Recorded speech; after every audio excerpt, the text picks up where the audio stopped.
Gold, trusted gold buyers. మీరు తాకట్టు పెట్టిన బంగారాన్ని విడిపించి ఈ రోజు ఉన్న మార్కెట్ ధరకు కొనబడను.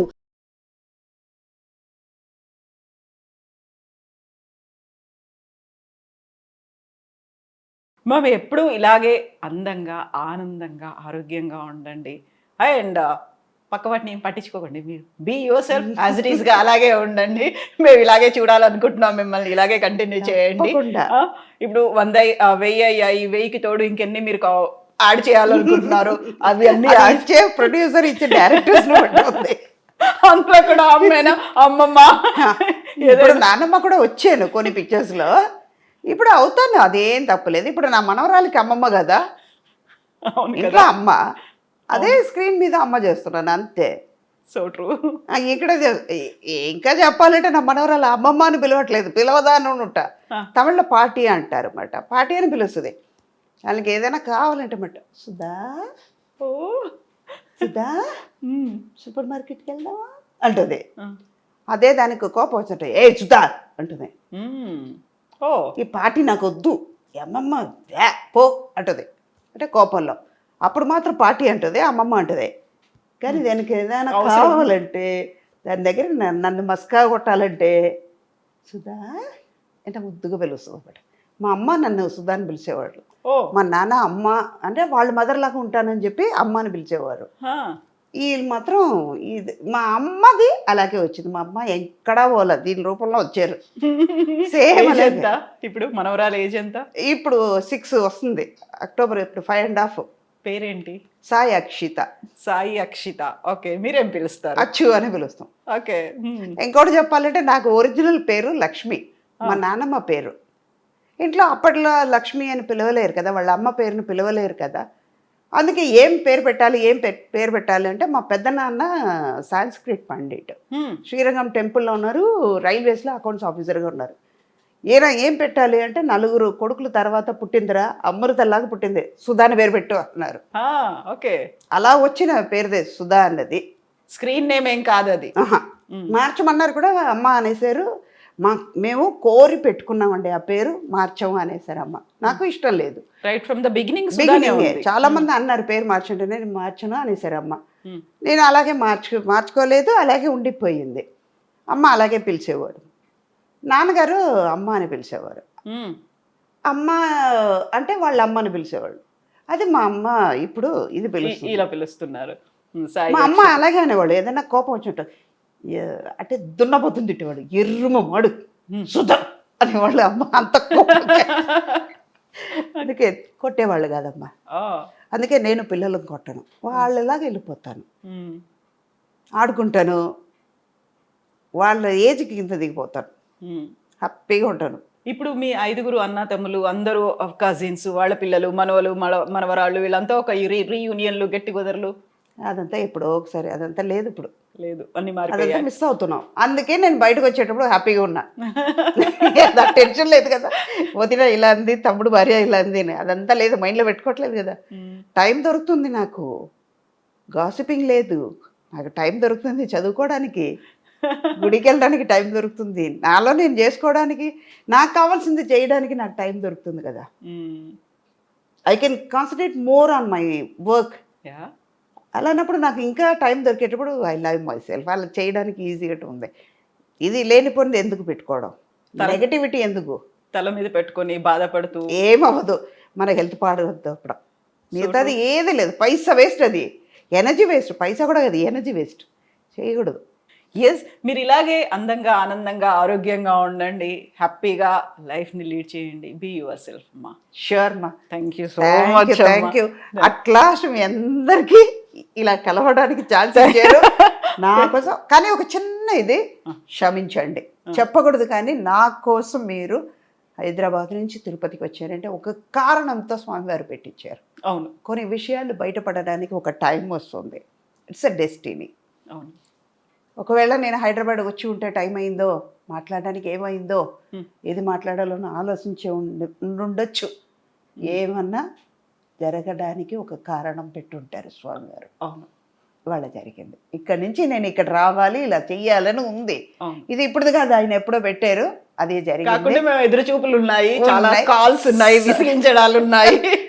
సారీ చెప్తున్నా. నో అమ్మా, నాట్ ఎట్ ఆల్. మీరు చెప్పినట్టుగా మేము అదే అనుకున్నాము. సో ఇంత దూరం వచ్చాము అంటే ఏదో ఉండి ఉంటుంది.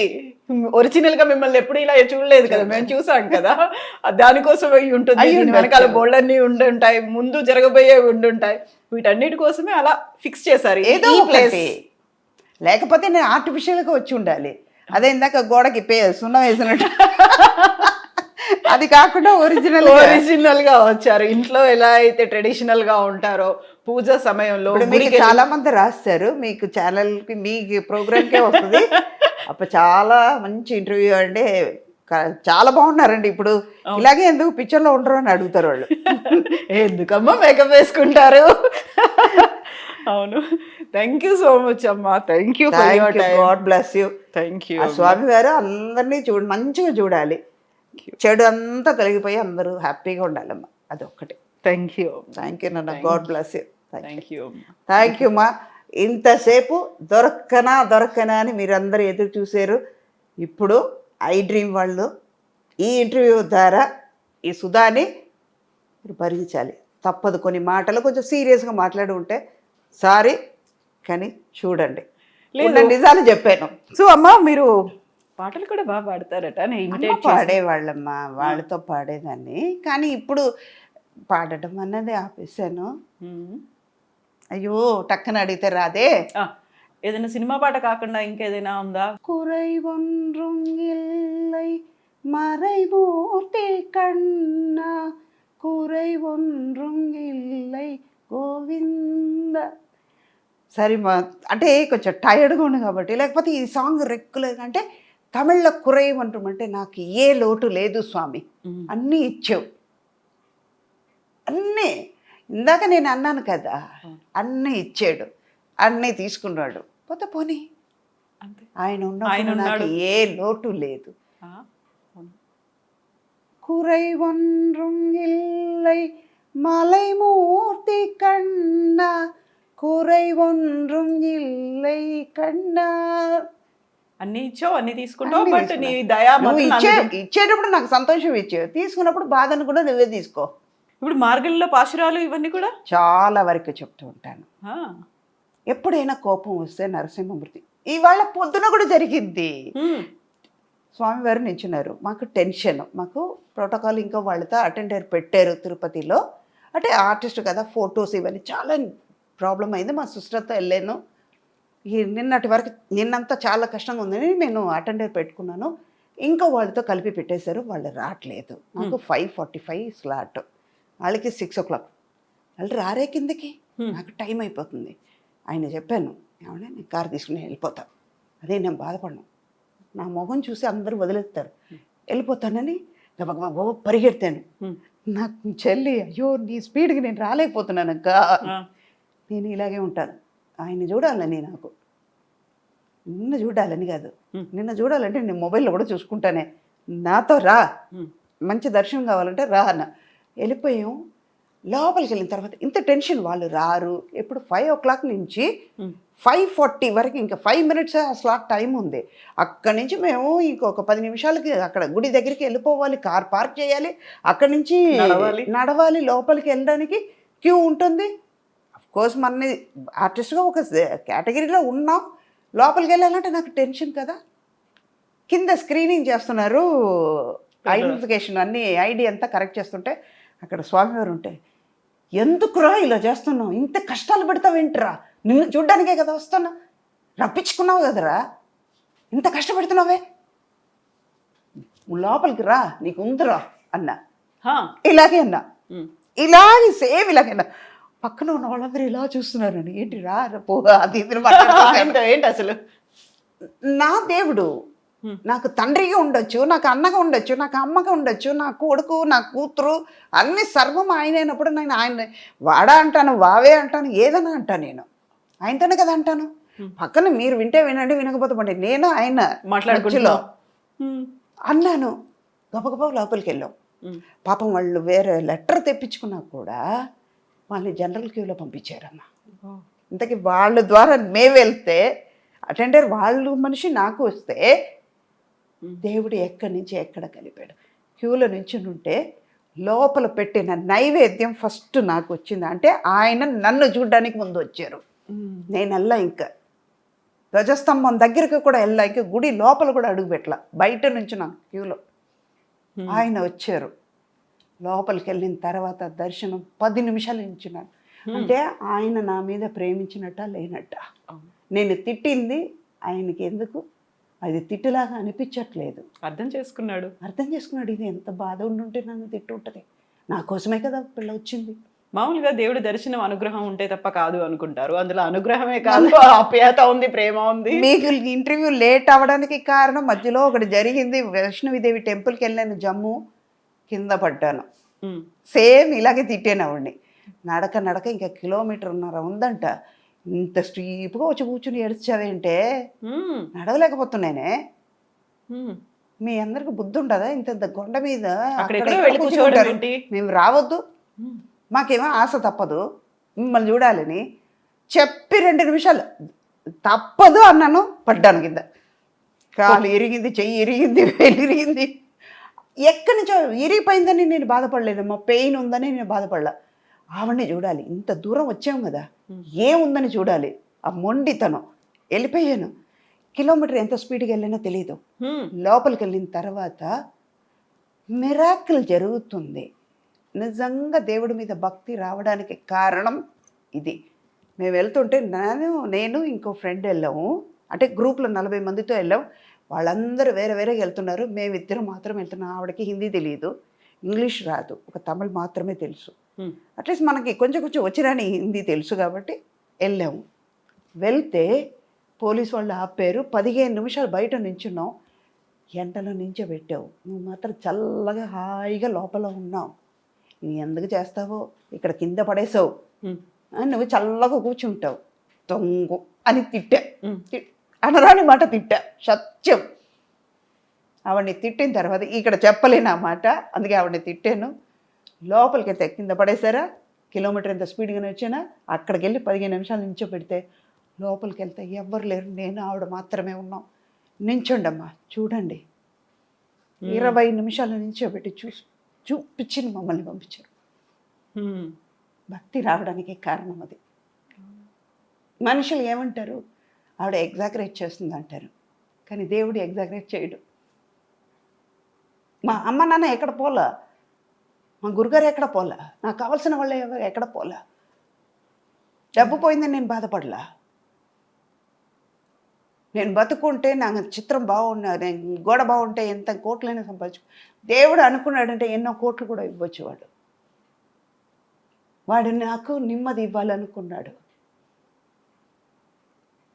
ప్రశాంత ఇవ్వాలనుకున్నాడు, నా మనశ్శాంతి ఉండాలి, ఆయన నన్ను దగ్గర తీసుకోవాలనుకున్నాడు. ఆయన దగ్గర భక్తి రావడానికి, ఆయన దగ్గరికి వెళ్ళడానికి కారణం ఇది. మనుషులకి చెప్తే ఏమనుకుంటారు, ఒక్కసారి వింటారు, రెండోసారి నా బాధ చెప్తే ఆయనకి వెళ్ళి చెప్తే ఏదో ఒకటి సొల్యూషన్ దొరుకుద్ది కదా, అందుకే ఆయన చెప్పాను. వాళ్ళ నుంచినప్పుడు వేరే ఏమి అడగతో ఆలోచించాల. తిట్టాను, ప్రసాదం దొరికింది. నేను రాకముందు నువ్వు వచ్చేవరా నా దగ్గర. ఇప్పుడు ఏడిపోస్తుంది మీకు, కళ్ళల్లో నాకు అది మా అమ్మ లేదు, నాన్న లేదు, నా బాధపడలా. ప్రతిరోజు నేను వాళ్ళని చూస్తున్నాను అక్కడ. ఆయన చూసేటప్పుడు నాకు వాళ్ళు ఉన్నారు, ఆయన బ్లెస్సింగ్ ఉన్నప్పుడు నేను ఏదైనా చేయగలుగుతా. నరసింహుడు అంటే చాలా ఇష్టం, వెళ్ళి చూస్తాను. ఉగ్రం వీరం మహావిష్ణుం జ్వలంతం సర్వతోముఖం నృసింహం భీషణం భద్రం భద్రం మృత్యోర్ నమామ్యకం. ఆయనే నాకు వచ్చే మృత్యు ఆయన చూసుకుంటాడు. నాకు ఎలా రాశాడో వాడికి ఒక్కడికే తెలుసు. కన్న తల్లికి తెలియదు, తండ్రికి తెలియదు, నాకే తెలియదు, ఈ శరీరం వస్తున్న నాకే తెలియదు, ఆయన తెలుసు, ఆయన చూసుకుంటాడు. ఇంత కనెక్షన్ పిల్లలతో లేదు, ఫ్యామిలీతో లేదు, ఎవరితో లేదు, అమ్మతో శ్రీవారి ఉండేది. వాళ్ళు పోయిన తర్వాత వైరాగ్యం, వాళ్ళే పోయారు. వాళ్ళ సీటు ఖాళీ అయ్యింది, వెళ్ళిపోయారు. నేను కూడా ఒకరోజు పోవాల్సిందే కదా. కానీ పోయే వరకు ఈ శరీరంకి, ఈ సుధా మనిషికి, ఈ ఆత్మకి వాళ్ళే అమ్మ నాన్న, అది మారదు. నేను ఉన్నంత వరకు, నేను పోయిన తర్వాత ఎవరికీ అది తెలీదు. వాళ్ళకే కనెక్షన్ తెలియదు, నాకు ఏంటో కనెక్షన్ తెలియదు. ఇంతవరకుమే. అక్కడ పోయిన తర్వాత ఆయనకి నాకే కనెక్షన్, వేరెవరికి ఉండదు. సో సినిమాల్లో అంత ఎమోషన్స్ ఇవన్నీ చేస్తారు, ఇవన్నీ ఉంటాయి. దేవుడి గురించి మాట్లాడినప్పుడు ఇన్ని కన్నీళ్ళు వచ్చాయి. మనం ఆల్మోస్ట్ 2 hours తీసుకున్నాము.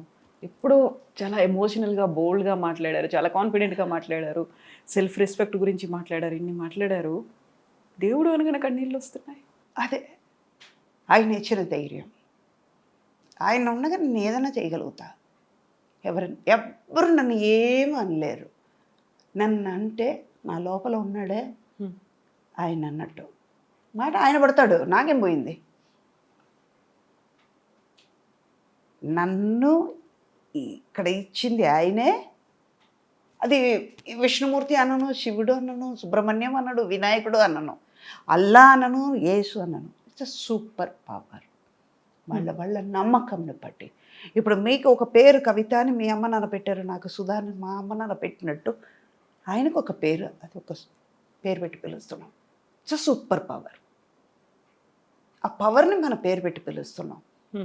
నాకు ఆయన ఉన్న తర్వాత ఇంకేముంది, ఏదైనా చేయగలుగుతా. అక్కడి నుంచి పాజిటివ్నెస్ వస్తుంది. నా లైఫ్లో ఇలాంటి ఇన్సిడెంట్స్ వల్ల బయటపడ్డాను. ధైర్యం అక్కడి నుంచే ఇచ్చాడు, ఏదైనా చేయగలుగుతా. నేను ఎక్కడో లేను, నీలోనే ఉన్నాను అని చెప్పాడు. మాట్లాడుకునేటువంటి ఆ కనెక్షన్ ఇచ్చాడు, కమ్యూనికేషన్ ఉంది. నేను పక్కన ఉన్న వాళ్ళ గురించి నేను ఎందుకు ఆలోచిస్తా? It's between Vishnu and Sudha, Perumal అని సుధా, శ్రీనివాసుడు అని సుధా. మేమిద్దరు మాట్లాడుకున్నప్పుడు మీకెందుకు? వింటే వినండి, వినకపోతే నా బాధ కాదు అది.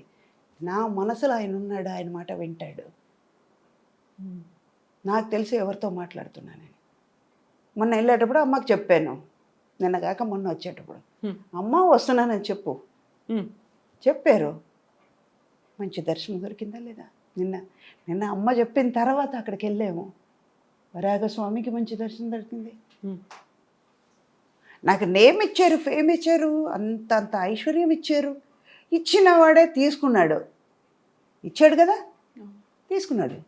పోతే పోనీ, ఇచ్చే పవర్ ఉన్నప్పుడు తీసుకునే పవర్ ఆయనకు ఉంది, తీసుకున్నాడు. మనం ఎందుకు క్వశ్చన్ చేయాలి, ఎందుకు బాధపడాలి? ఇచ్చినప్పుడు ఎందుకు ఇచ్చేవరని నన్ను అడగలేదు కదా. అప్పుడు అడుగుంటే దీనికి కూడా అడిగేదాన్ని, అందుకే అడగను. ఆయనకు తెలుసు ఎప్పుడేమి ఇవ్వాలి, ఎప్పుడు ఏం తీసుకోవాలి అనేది. అందుకే అన్నీ ఆయనే, ఇంకా సర్వం ఆయనే. నడుపు, ఎన్నాళ్ళు నడిపిస్తావురా, నడిపించు. నడిచేది నువ్వే. కాలు నొప్పి వచ్చిందంటే నేను పడుకుంటాను, పూజ ఉండదు, నువ్వే ఆకలితో ఉంటావు. ఉండు, నైవేద్యం ఉండదు. అప్పుడు ఆకలిస్తా, నాకు ఆరోగ్యం ఇస్తావుగా, చెయ్యి. బ్లాక్మెయిల్ చేస్తున్నారు. అదే ఇందాక తిట్టాను కదా, తిట్టినందుకు ఏమైంది లోపల? వెళ్ళక ముందు ఆయనే బయటకు వచ్చారు. జరిగిందా కళ్ళు ముందు చూపించారు కదా. అక్కడ అంత లక్షలాది మంది, వేల మంది నించున్నారు క్యూలో. ఎవరికి ఇవ్వలేదు కదా ప్రసాదం. నా చేతికి ఇంత డ్రై ఫ్రూట్స్ తీసుకొచ్చి ఇచ్చారంటే, లోపల ఉన్న పంతులు తీసుకొచ్చి వీళ్ళకి తిరిగి నా చేతికి ఇంత తీసుకొచ్చి ఇచ్చారు. పక్కనే నా చెల్లి కూతురు ఉంది, నా కూతురు ఉంది. నా చెల్లి కూతురు నా కూతురే. నా చెల్లి ఉంది, నా తమ్ముడు ఉన్నాడు, వాళ్ళకి ఇవ్వలేదే. నా పక్కన చాలామంది బయట వాళ్ళు ఉన్నారు, అదే పంతులు, అదే మనుషులే, కానీ నాకు మాత్రం ఎందుకు ఇచ్చారు? అంతే. అది అర్థమైతే చాలు, ఇంకా ముందుకెళ్ళి. అందుకే ఈ పాట అంటే నాకు ఇష్టం. కురై ఒండ్రు వెళ్ళై మలైమూర్తి కన్నా, అంటే కొండ మీద కూర్చున్నాడు కదా, మరైమూర్తి కన్నా కూడా అంటారు. 2వ లైన్ పాడేటప్పుడు మరైమూర్తి కన్నా అంటే, ఈ శ్లోకాల్లో అన్నిట్లో మరై అంటే కనపడకుండా ఉన్న మనిషి, మరైమూర్తి అంటే వేదం వాటిల్లో ఉంటారు కదా, ఉపనిషత్తులో ఉంటారు కదా, దాన్ని మరై అంటారు. 2 రకాలుగా మీనింగ్ ఉంటుంది. నాకు ఏ లోటు లేదు స్వామి, నువ్వు ఇచ్చిన తర్వాత నువ్వే నాలో సర్వంగా ఉన్నప్పుడు నాకెందుకు? మళ్ళీ కొండ మీద కూర్చున్నావు కదరా, నీకు అన్నీ తెలుసురా, పైనుంచి చూస్తున్నావు, నువ్వు కళ్ళు మూసుకున్నట్టే, కానీ అన్నీ నీకు తెలుసు, నడిపించేది నువ్వే కదా. అన్నీ తెలిసిన తర్వాత నేను ఎందుకు ఆరాటపడాలి అని ఆ సాంగ్లో వస్తుంది. అందుకే నాకు ఆ సాంగ్ అంటే చాలు. కురై ఒండ్రు మెల్లై గోవింద మలైమూర్తి కన్నా గోవింద. ఆయన నీచోడు, ఇంకెందుకు మనం బాధపడి ఈతి బాగా అది చెయ్యాలి, ఇది చెయ్యాలి, వదిలేద్దాం, దేని గురించి ఆలోచించద్దు అని. చాలా బాగుంది, చాలా బాగుంది. ఈ ఫిలాసఫీ బాగుంది, మీ థాట్ ప్రాసెస్ బాగుంది, ఐడియాలజీ బాగుంది, and the way you are leading life చాలా చాలా బాగుందమ్మా. మీరు అన్నారే ఏదైనా విషంగా ఉంటుంది, లేదు విషంగా ఏం లేదు, చాలా స్మూత్గా లోపలికి వెళ్ళేలా ఆ విషయాన్నైనా ఇలా స్మూత్గా సుధా అమృత గుళికలతో చేసేసి లోపలికి పంపించేస్తున్నారు. థ్యాంక్ యూ సో మచ్ అమ్మా. ఇలాగే ఉండండి, మీరు ఎప్పుడు కమ్యూనికేట్ చేస్తూ ఉండండి, మాట్లాడుతూ ఉండండి, బ్లాక్మెయిల్ చేయండి, భయపెట్టండి, చివరికి సరెండర్ అయ్యి ఇలాగే ఉండండి. అంతే, తప్పదు, సరెండర్ అవ్వాల్సిందే. అప్పుడే తిండి పెడతాడు, మళ్ళీ పద పెట్టాడు, ఆకలి ఆయన ఆకలి పెడితే నేను మీరు ఉంటారు అలాగే. Thank you so much. Thank you అమ్మా, థ్యాంక్ యూ.